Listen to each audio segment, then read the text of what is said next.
Disney has officially released a box office update on their very own website talking about Ant-Man and the Wasp: Quantumania. And in its opening weekend worldwide, the film has officially made $249.7 million.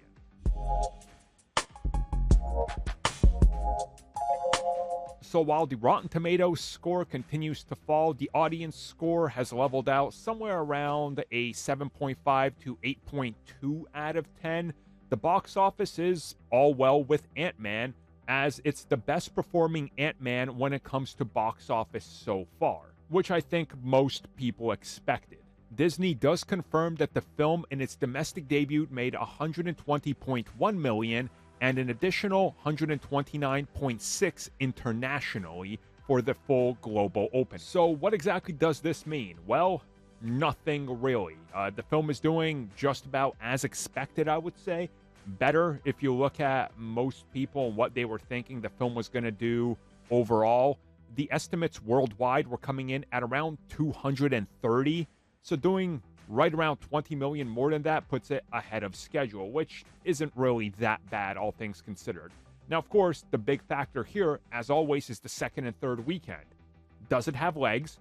Does it have repeat viewings?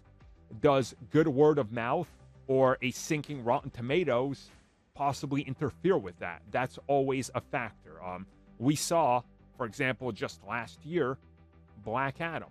That opened up way below expectations, but people spun it as, oh, it's way over expectations, which nobody really saw how. The following weekend was even worse, and the weekend after that, it was essentially dead.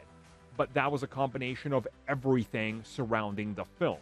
Is Ant-Man going to suffer the same fate? Probably not, but it's going to be interesting to see where exactly it ends its run, because there is a chance it could make just about as much as the second film and not go too much over that. If the same type of weekend box office drops are expected, but to be sharper in terms of the reception. And I'm talking about percentages. So it's really going to be interesting to look at this upcoming weekend and what the predictions look like, and then ultimately what it does by Sunday. And if we see a steady hold, that means this thing is on the way exactly to where most people expect it to be. If it's over a 72% drop weekend over weekend, this thing will be in trouble. But we'll talk about that when we get to it because, hey, nobody knows how it's going to do. Again, we got to wait.